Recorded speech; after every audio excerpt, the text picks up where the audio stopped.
I want you to hit me as hard as you can.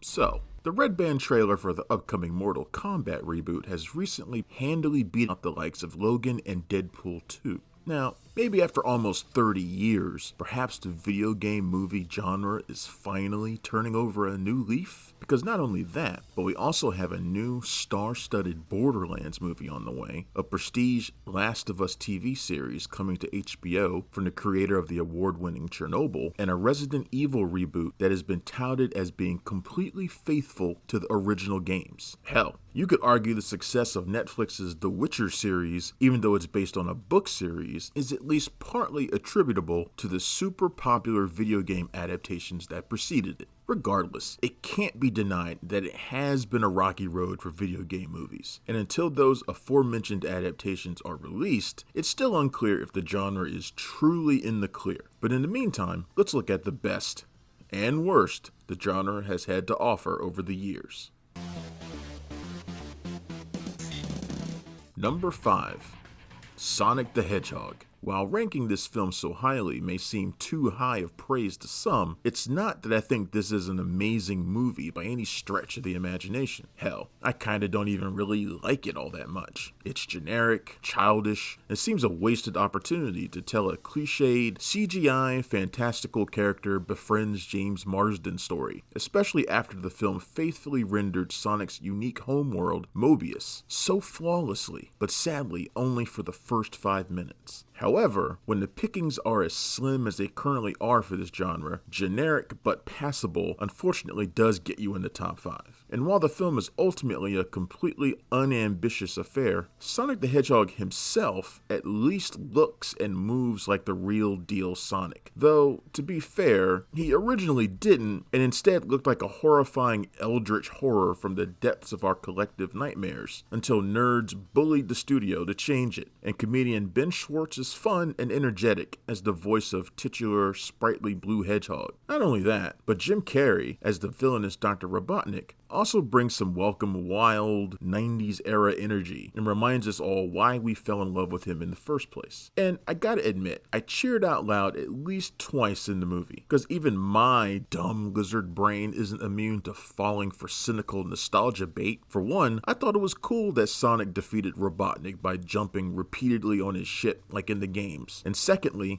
spoilers, witnessing the reveal of the one and only Miles Tails Prower during the end credits was a definite joy as well. And the theater I saw it in, back when that was still a thing people did, everyone else erupted in cheers as well, so I wasn't the only one. Now, you don't gotta go fast to watch it by any means, but if you do, you at least won't lose any rings over it. Number 4, Resident Evil. Up front, before I go further, I want to say that I understand fans who hate this film for not following any characters from the games, and instead focusing on some random character named Alice, played by Mila Jovovich, and other non-game randos. Again, I get that. I understand that. And I respect that. But also, divorced from the source material, this is actually a pretty fun action horror movie. For one, the film has some amazing, tense scenes, such as the suspenseful opening bit with the elevator decapitation, and later in director Paul W.S. Anderson's fun ode to the cult hit Cube during that dastardly laser hallway sequence. It also has a scene where Mila Jovovich jump kicks a zombie dog in the face, which is just badass. I don't care what you say. The makeup and zombie effects are really great too. Not only were the prosthetics themselves well crafted, but Anderson smartly had the makeup and VFX team add bits of blue-green screen to parts of the body to take away bits of flesh, making the illusion that much more believable. Even the dodgy, low-budget early 2000s CGI is well utilized, mostly relegated to quick cuts in the darkness, and luckily doesn't overstay its welcome. And again, while it's not based on any one particular game in the series, it's at least less egregious than the other film sequels, because it's a prequel to the games. So even though the other movie sequels go off the rails pretty much immediately, the first film itself doesn't outright contradict the original games at all. Moreover, it also has tons of great game Easter eggs for longtime fans, from references to puzzles in the game, to accurate recreations of in-game creatures like the Licker, and even a visual representation of the game's map. So, as a standalone film, the first Resident Evil is a fine way to waste an afternoon if you're looking for a fun, breezy action horror film. And again, jump-kicking zombie dogs in the face. Number 3,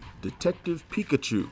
Look, I'll come out and say it. I'm not a Pokemon fan. Never was, and probably never will be. But I gotta say, this film was actually pretty damn fun. For one, I was amazed by the way director Rob Letterman integrated the little monsters into the live-action world with mostly seamless CGI. Basically, the integration was honestly on par with Who Framed Roger Rabbit, and I never once questioned the reality of this unique world. The performances were also really fun, with Justice Smith stealing the show as the main character, playing a great straight man to Ryan Reynolds' motor-mouth take on the cute yellow electric rodent. In fact, of the 5 top films on this list, this one might have the most genuine emotional core. It also has a fun little mystery at the center of it, which, to be fair, isn't going to stump anyone familiar with genre tropes, but I thought it was just intricate and dark enough to be a great baby's first noir for younger audiences, and simultaneously isn't insulting to the intelligence of older audiences as well. Also, it can't be denied, Pikachu is cute as hell. Number 2, Silent Hill. I personally wasn't too aware of Silent Hill when the movie first came out, beyond basic cultural osmosis, so I was simply just blown away by director Christoph Gans's grotesque yet morbidly beautiful visuals, the oppressively haunting atmosphere, the terrifying creature makeup designs, and the tragic story at the center of everything. The performances were also great, with Rhoda Mitchell and Laurie Holden helping sell the terror and humanity of their particular predicament, elevating it to legitimately good movie, not just a dismissive, good for video game movie. Number 1, Mortal Kombat.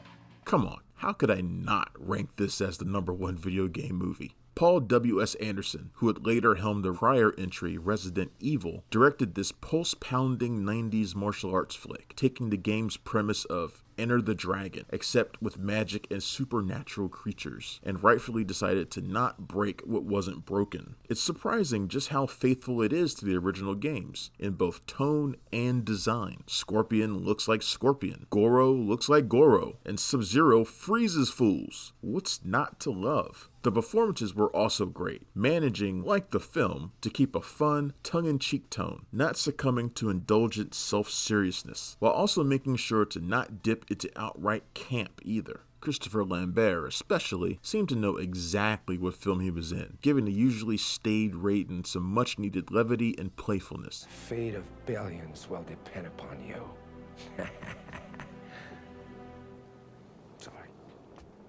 Lyndon Ashby, meanwhile, was iconic in the comic relief Johnny Cage, the pampered Hollywood hotshot, who reportedly ad-libbed most of his dialogue, including the classic, "Those were $500 sunglasses, asshole."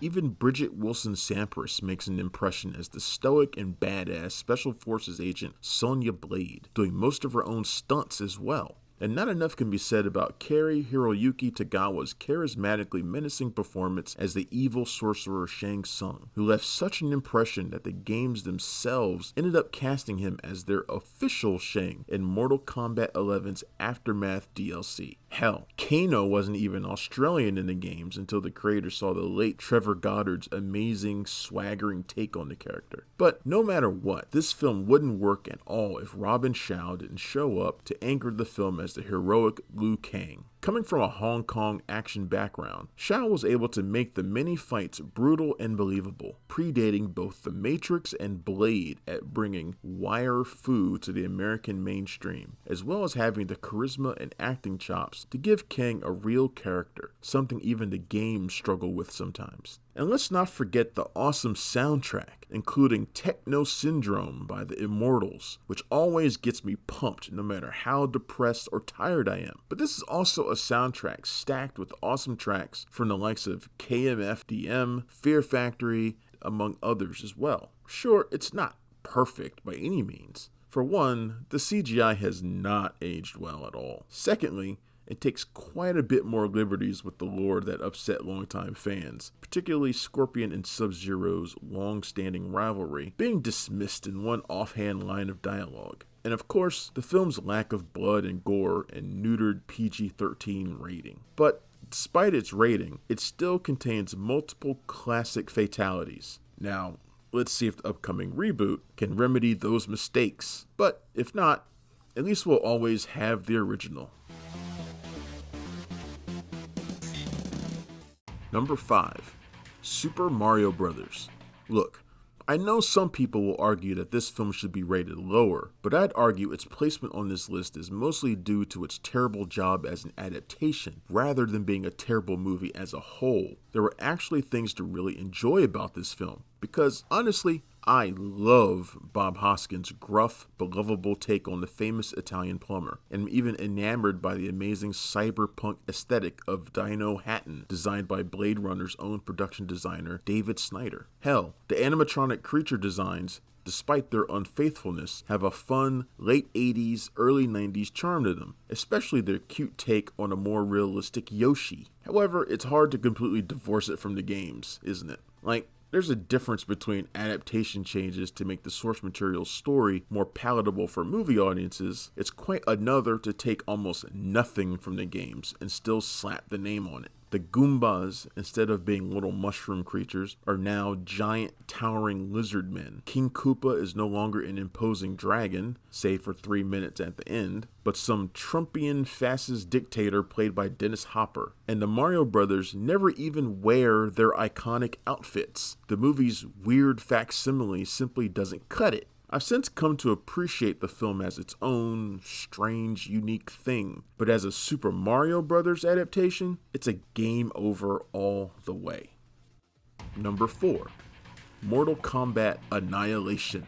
Oh, how the mighty have fallen. Like Super Mario Bros., Mortal Kombat Annihilation may not be the worst movie ever made, but it is victim to heightened expectations. Thing is, with Paul W.S. Anderson's Mortal Kombat becoming a box office smash, and even surprisingly winning over some critics, like Gene Siskel, the hype for its sequel was through the roof. At least it was for 9-year-old me, and everyone I knew. But the film immediately started off on the wrong foot, and never got any better. Questions began flooding my brain while watching this sitting in the theater, like, wait, is that random guy supposed to be Raiden? Wait, that doofus wearing the skull mask with a goofy-ass overbite is supposed to be Emperor Shao Kahn? What? They killed Johnny Cage in the first 5 minutes? What the fuck? Top that off with cringe-ass dialogue.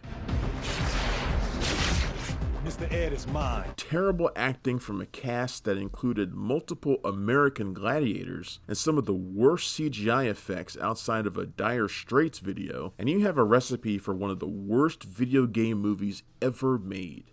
It's a surprise the franchise survived this, quite frankly. But then again, if Mortal Kombat could survive mythology's Sub-Zero, it could survive anything. Number 3. Alone in the Dark. Now, the German filmmaker Uwe Boll is already a known scourge to gamers and moviegoers alike. And since he's responsible for some of the absolute worst video game movies and worst movies, period, having directed almost 10 video game adaptations, we're going to just choose one of his cinematic monstrosities to highlight on this list. 2005's Alone in the Dark. It stars Tara Reid as a scientist and Christian Slater as a paranormal investigator who sports unconvincing tough guy stubble and rasps all his lines like he just and probably did come back from a brutal hangover, who fight off monsters rendered in CGI that is somehow worse than Mortal Kombat Annihilation's, despite coming out almost 10 years later. Honestly, there's nothing redeemable about this film. Alone in the Dark is not only the name of this film, but also the fate it deserves. Number 2. Street Fighter: The Legend of Chun-Li.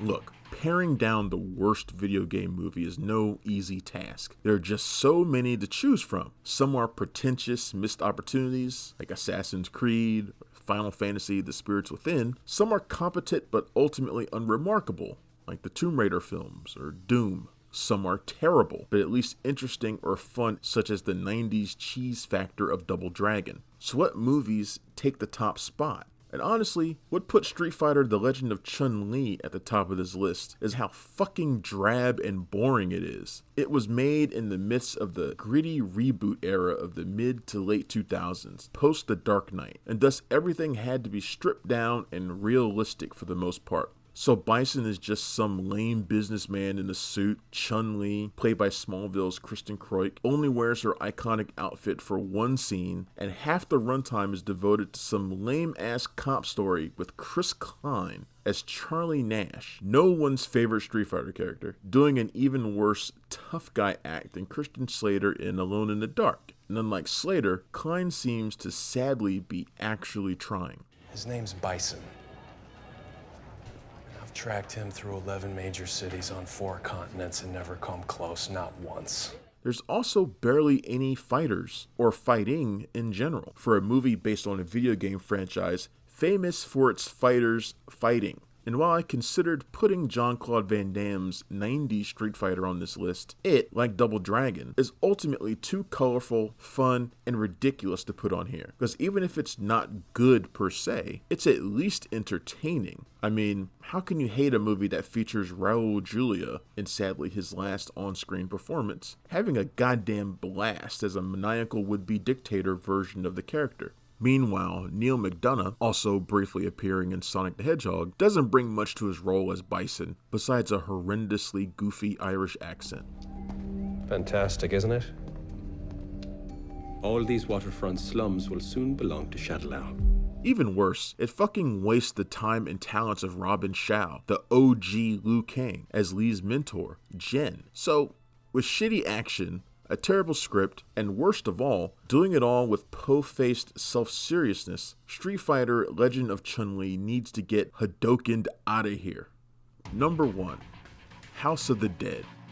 Okay, I lied. I had to include at least one more Yui Bowl video game adaptation, because his output is just that wretched and prolific. He's like a bizarro Paul W.S. Anderson, making 2 of the worst video game adaptations rather than 2 of the best. And while there were many to choose from, including his irredeemable Blood Rain series, one of them featuring a vampire Billy the Kid in the Wild West, the edgelord bullshit Postal, or his wannabe fantasy epic In the Name of the King series, ultimately, his truly one-of-a-kind, terrible House of the Dead adaptation rises above the rest in all its abject awfulness. So what to say about this one? What about ignoring the game's story involving 2 government agents infiltrating a haunted house, into instead becoming some cliche bullshit about zombies attacking college kids at a rave? What about the lame and years too late bullet time action scenes where the characters' guns change in between shots?